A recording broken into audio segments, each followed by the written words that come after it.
दिल्ली रह गई दूर, वो भी कब?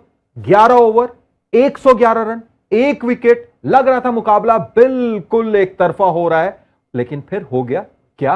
करेंगे उसी पर बात। स्वागत है आपका ये Spain cricket info T20 time out Hindi में, और हमारे साथ मौजूद हैं दीप दासगुप्ता।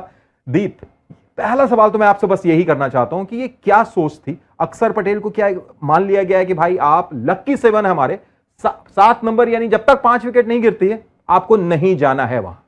साहब 2 ही मैच जीते हैं तो लकी कहां से हो गए? यही अगर 4-5 जीते तो शायद कह भी सकते थे कि आप लकी हमारे हैं, 7 नंबर पे आइए। 2 ही मैच जीते हैं, बिल्कुल नीचे पॉइंट्स टेबल पे।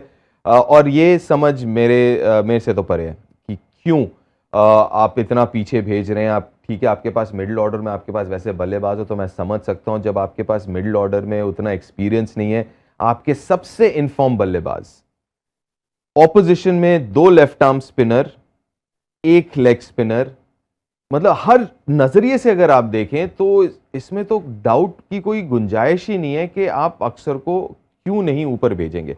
मतलब मेरे समझ के परे। और वार्नर साहब की बात करें तो बड़े मैचअप पर ध्यान देते हैं। वो एक बार हमने देखा था कि यही अक्षर पटेल को गेंदबाजी नहीं दी गई थी क्योंकि वहां पर 2 बाएं हाथ के बल्लेबाज थे जी।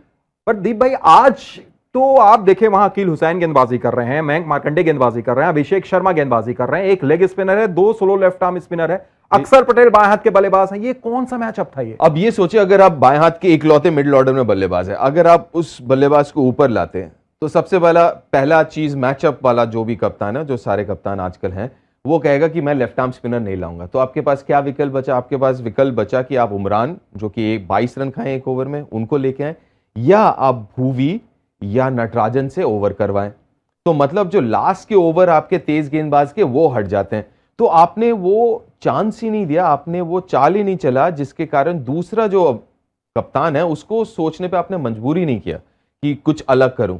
आए 2 दाएं हाथ के बल्लेबाज, साथ में 2 लेफ्ट आर्म स्पिनर लगा के ओवर के बीच के ओवर खिला दिए मार्करम ने। तो मेरे समझ के परे, जैसे मैंने कहा कि हर नजरिए से बनता था आज ऊपर आना अक्षर का। बिल्कुल, और इस पर अगर हम बात करते रहेंगे ना दीप, तो ऐसा लगेगा कि रात गुजर गई और अक्षर पर ही सवाल रह जाएगा। ये एक ऐसा शॉकिंग है जी, इसके अलावा कुछ नहीं कह सकते हैं। लेकिन दूसरी तरफ अब थोड़ी सी अगर बात की जाए हैदराबाद की, तो एक रिशफल किया उन्होंने बैटिंग ऑर्डर।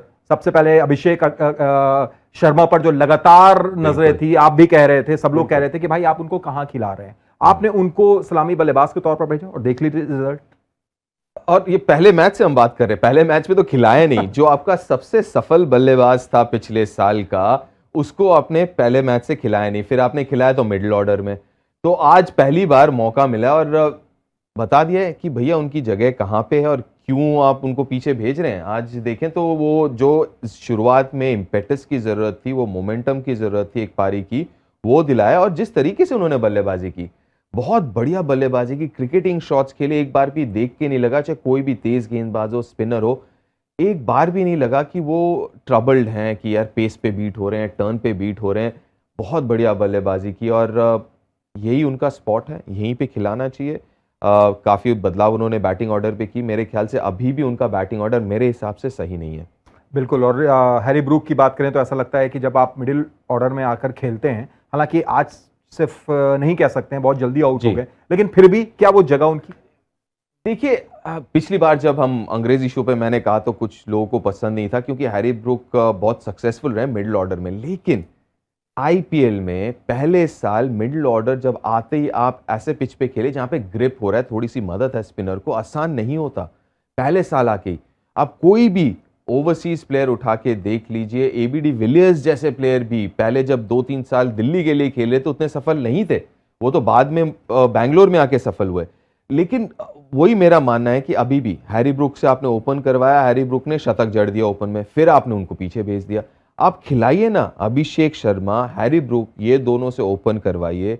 आप फिर मयंक को बेशक 3 पे ले आइए, मार्करम 4, और राहुल त्रिपाठी की अगर मैं बात करूं तो बहुत अच्छे बल्लेबाज हैं। और ऐसे बल्लेबाज हैं इंपैक्टफुल वाले, बहुत कम आप देखेंगे, आप कहेंगे कि राहुल त्रिपाठी 70-80 रन बनाए, लेकिन वो 30-40 बहुत इंपैक्टफुल पारियां खेलते हैं कि 15-20 बॉलों पे 30-35 रन बना दिया।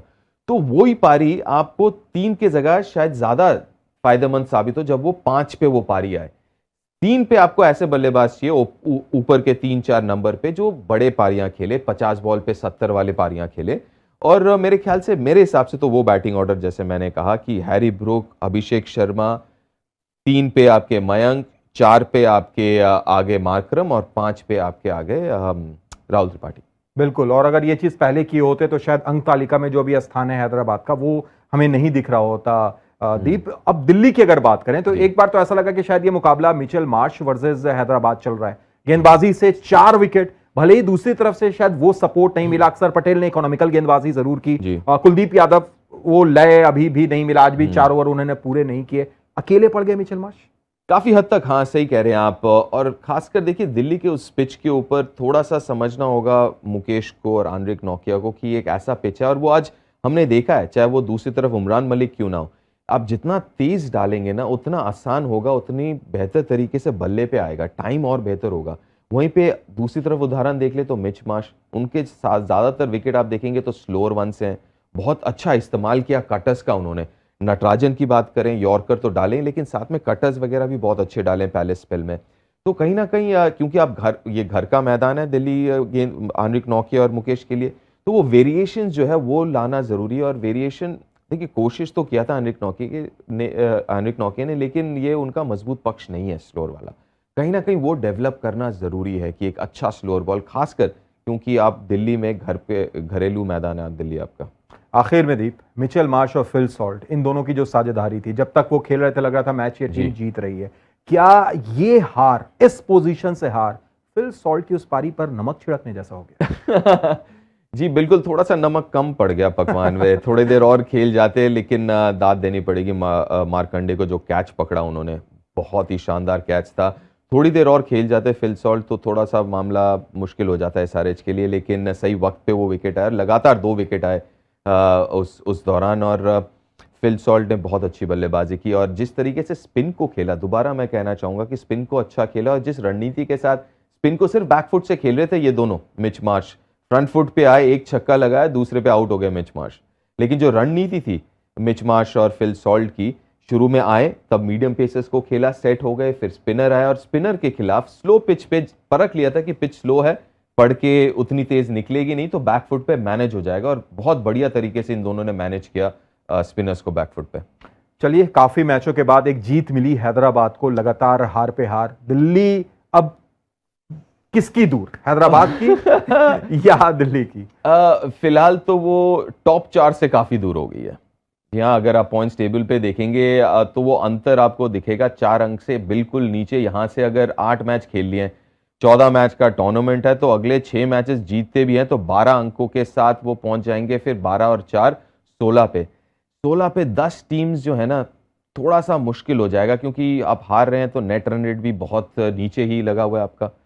तो देखिए, मैथमेटिकली तो अभी भी पॉसिबल है, लेकिन होना थोड़ा सा मुश्किल मुश्किल है। दिल्ली दूर है, अब किसकी दूर है, बिल्कुल आप समझ सकते हैं। बहरहाल बहुत बहुत शुक्रिया दीप, जुड़ने के लिए, तमाम बातचीत करने के लिए। आप देख रहे थे ESPN Cricinfo T20 time out Hindi.